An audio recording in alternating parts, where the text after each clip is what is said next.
ఉన్నారో వాళ్ళందరికీ ఇచ్చే కార్యక్రమాన్ని మేము చేస్తాం. సరి అయినటువంటి అరువులందరూ కూడా తీసుకోవడానికి, తెలియని వాళ్ళకి చెప్పడానికి కూడా మనం అందరం కూడా పనిచేయాల్సినటువంటి అవసరము ప్రెస్ ద్వారా కూడా ఈ మాట చెప్తున్నా. ప్రతి యువకుడు ఎవరైతే ఎలిజిబిలిటీ ఉంటారో, ప్రభుత్వం ఇచ్చినటువంటి ఏదైతే ప్రభుత్వం చెప్తున్నటువంటి నామ్స్ అవుతున్నాయో, ప్రభుత్వం ఇచ్చినటువంటి గైడ్ లైన్స్ ప్రకారంగా మీరు కూడా అందరూ కూడా అందులో పార్టిసిపేట్ కమ్మని చెప్పి ఈ సందర్భంగా మనం చేస్తున్నా. అయ్యో నాకు రాలేదు అంటే వాళ్ళు ఇవ్వకపోతే, ప్రభుత్వ గైడ్ లైన్స్ లో ఉన్న ప్రతి రూపాయి మీ ఇవ్వకపోతే దానికి నేను బాధ్యత తీసుకొని నేను అధికార యంత్రాంగం ద్వారా ఇప్పిస్తా అని చెప్పి కూడా మీకు ఈ సందర్భంగా మీకు నేను మనవి చేస్తున్నా. అందుకే మన దగ్గర ఎవరు నిద్రపోయే కష్టానికి ఫలితం వచ్చే విధంగా వాళ్ళను కూడా మేము చూసేటువంటి పరిస్థితి ఉంది అని చెప్పి ఈ సందర్భంగా మీకు మనవి చేస్తున్నా. అందుకే డిపిఓ మన డిస్ట్రిక్ట్ పౌర సరఫరా డిఎస్ఓ గారికి చెప్పిన, వచ్చే వారం 10 రోజుల్లోనే మన నియోజకవర్గంలో ఉండే అందరి రేషన్ షాపుల డీలర్లను కూడా పిలువు, వాళ్ళు కూడా సక్రమంగా అందియాలి. వాళ్ళకి ఏదైనా కష్టం ఉంటే వాళ్ళను కూడా నేను వాళ్ళకి కష్టం లేకుండా చేసే బాధ్యత నాది. పేద ప్రజలకు అందించాలి, వాళ్ళ కష్టాన్ని మనం కూడా తీర్చాలి. తప్పకుండా ఈ సమాజంలో ఎవరు బాధపడకుండా, ఎవరన్నా బాధపడితే భూములు కబ్జా పెట్టినోడో, భూములు అమ్ముకున్నాడో, పేద ప్రజలను అన్యాయం చేస్తోనికి శిక్ష పడుతుంది తప్ప మిగతా వాళ్ళందరినీ బ్రహ్మాండంగా చూస్తామని చెప్పి కూడా నేను మనం చేస్తున్నా.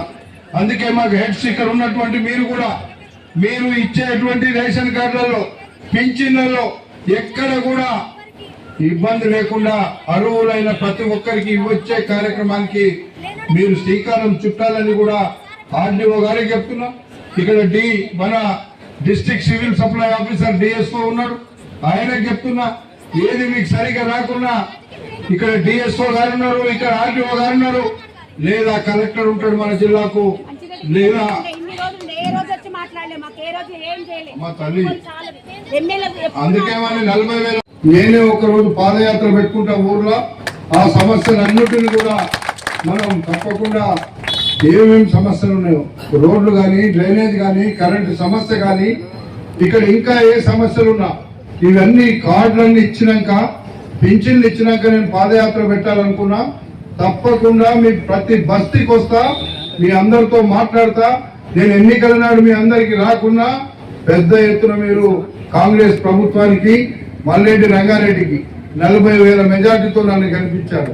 మీ అందరి రుణం తీసుకునే కార్యక్రమాన్ని చేస్తా అని చెప్పి కూడా ఈ సందర్భంగా మనం చేసుకుంటూ ఈ కార్యక్రమంలో పాల్గొంచుకున్న మీ అందరికీ కూడా అభినందనలు తెలుపుతూ సెలవు తీసుకుంటాం.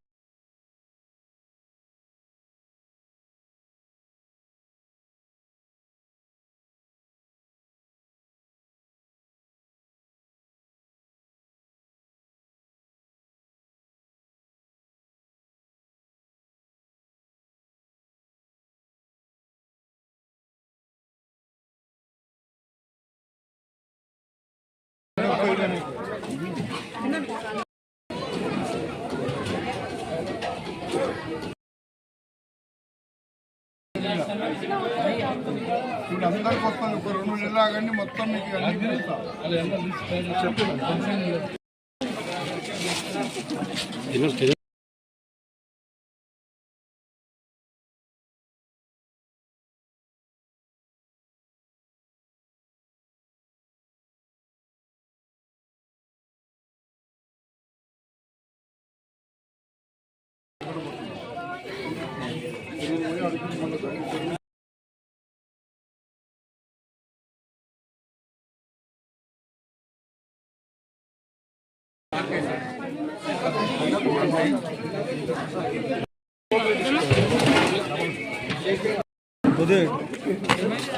రెండిట్లలో పెట్టు రాదు